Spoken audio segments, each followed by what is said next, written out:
سلام تعذبت ገዛና ሓደ ሕቶክ ሓተኩም ሓንቲ ጓል ብርሕቀት ሪኢኹምዋ ብጣዕሚ ስሒባትኩም ትላለይዋ ድማ ደሊኹም ግን ናብኣ ክትቀርቡ ከለኹም ልብኹም ድሕርሕር ትብል እንታይ ከም ትብሉ ድማ ይጥፍአኩም ዶ ብዙሕ ሰብ እንታይ እንተበልኩ እዩ ዝሕሸኒ ወይ ከይትነጽገኒ ብዝብል ፍርሒ ነቲ ዝበለጸ ዕድል ህይወቱ ከይተጠቐመሉ ይሓልፎ እዩ ሎሚ ግን ኣብ ገዛና ነቲ ኣብ መንጎ ክልተ ሰብ ዘሎ ናይ ጓናነት በረድ ሰብር ፒክ አፕ ላይን ስትራይ ዘይኮነስ ከመይ ጌርካ ብምትእማንን በአክብሮትን ርክብ ከም ትጅምር ክንርኢና ሎሚ ብዛዕባ እቲ ንብዙሓት ዘሸግር መጀመሪ ዕላል ወይ ድማ the art of opening ክንዛረብ ኢና እዚ ቪድዮ እዚ ንመንእሰያት ጥራይ ዘይኮነስ ኣብ ዝኾነ ማሕበራዊ ኩነታት ምስ ሰባት ክትላመዱ ንእትደልዩ ኩላትኩም ዝኸውን እዩ ካብቲ ዘስሕቕ ወይ ድማ ቺዚ ዝበሃል ቃላት ጀሚርና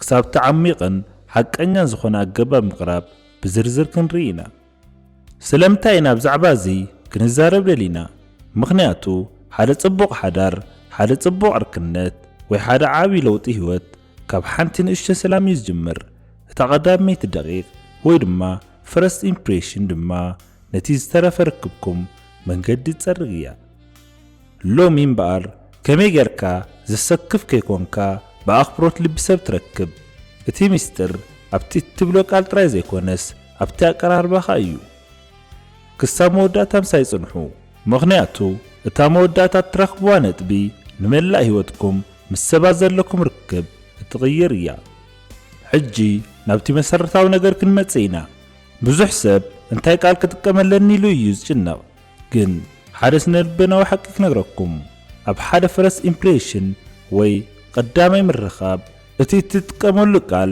7% ራእይ ቦታ ዘለዎ እቲ ዝተረፈ 38% ቃና ድምፅኻ ወይ ድማ ቶን ኦፍ ቮይስ ክኸውን ከሎ እቲ ዝዓበየ 55% ግን ምንቅስቃስ ኣካልካ ወይ ድማ ባዲ ላንጉጅ እዩ ገና ሰላም ከይበልካ ኣካልካ ይዛረብ ኣለዉ ሓንቲ ጓል ፈቲኻያ ክትላለያ ክትቐርብ ከለኻ ኣካላትካ ተዓፅዩ ገጽካ ተኾማቲሩ ወይ ድማ መሬት እናጠመትካ እንትኾንካ እቲ ትጥቀመሉ ፒክ አፕ ላይን ወርቂ እኳ እንተኾነ ኣይሰርሕን እዩ ስለዚ ቅድሚ ምዝራብካ እዞም ሰለስተ ነገራት ኣረጋግጽ ፍሽኽታ ወይ ድማ ደስማይል ኣነ ፈታዊ እየ ሓደገኛ ኣይኮንኩን ዝብል መልእኽቲ ብቕጽበት የመሓላልፍ ፍሽኽታኻ ሓቀኛ ይኹን ኣጠማምታ ወይ ድማ ኣይ ኮንታክት ናብ ዓይነታ ጓል ብምትእማን ጠምት እዚ ርእሰ ምትእማንን ሓቀኛነትን የርኢ ግን ኣይተፍትጥ ወይ ድማ ዶንት ስቴር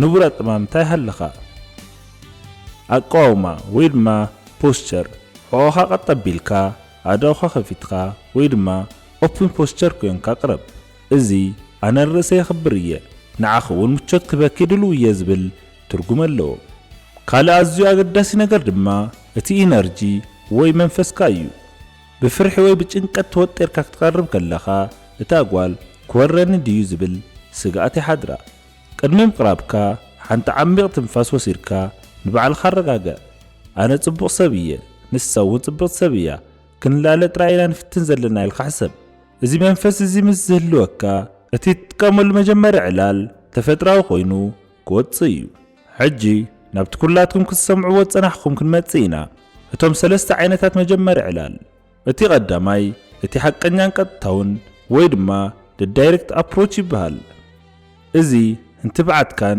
ንርእሰ ተኣማንነትካን እዩ ዘርኢ ንኣብነት ሰላም ክላለየ ክትራእየ መጽእ ምኽንያቱ ሎሚ ካብ ኩሉ ዝረኽቦ ነገር ንስኺ ክዝበለጽ ክበላ እዚኣ ዳይሬክት እያ ግን ድማ ኣኽብሮት ዘለዋ እያ ምጥባር የለን ከም ስለ ዝኾንኩ ዝብል ምስምስ የለን ብቐጥታ ፎቴክ ከለኹ ክላለየክ ድማ ይደሊ ዝብል መልእኽቲ እዩ እዚኣ ንዝበሰላ ወይ ድማ ማቹር ጓላት ብጣዕሚ ትሰርሕ እያ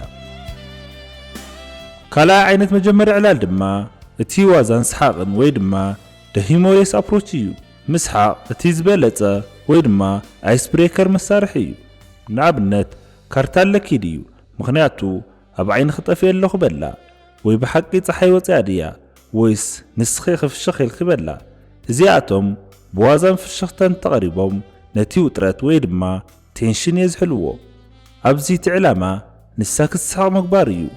ክትስሐቕ እንተገይርካያ ድማ 50% ናይቲ ዕላል ተዓዊትካ ኣለኻ ማለት እዩ። እቲ ሳልሳይን ዝበለጸን መንገዲ ድማ እቲ ኩነታዊ ወይ ድማ ሲቹዌሽናል ኣፕሮች እዩ። እዚ ማለት ኣብቲ ዘለኻሉ ቦታ ንኣብነት ካፌ፣ ቤተ መጻሕፍቲ ወይ ፓርቲ ዘሎ ነገር ተጠቐም። ንኣብነት ኣብ ቤት መግቢ እንተኾንኩም እዚ መግቢ እዚ ጥዑም ድዩ? ኣነ ክእዝዞ ደልየ ነይረ ኢልካ ጀምር። ወይ ኣብ መጽሓፍቲ እንተኾንኩም እዚ መጽሓፍ እዚ ሓሪፍ ድዩ? ኣንቢብክዮ ትፈልጥ ይበላ። እዚ ተፈጥሯዊ ወይ ድማ ናቹራል ስለ ዝኾነ ንኽልቲኹም ምቾት ይህበኩም። እቲ ዕላል ብዘይ ውጥረት ከም ፈሳሲ ማይ ክጅምር ይኽእል። ሕጂ ናብታ ዝዓበየት ነጥቢ ክንመጽእ ኢና።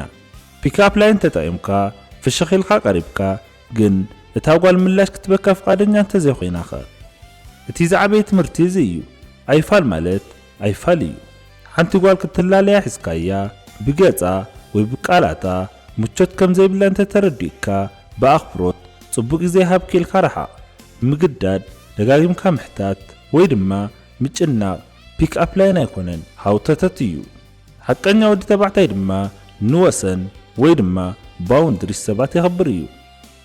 ኣብ መጀመርያ ዕላል ክንጥንቀቐሎም ዝግብኡ 3 ጌጋታት እዞም ዝስዕቡ እዮም።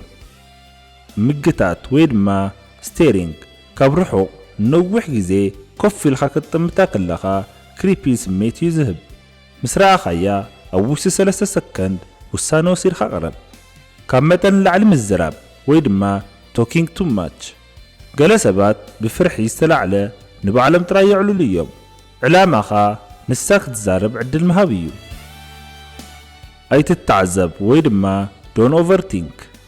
እንታይ እንተበልኩ ዕሸኒ እናበልካ ብዙሕ ኣይትጨነቕ።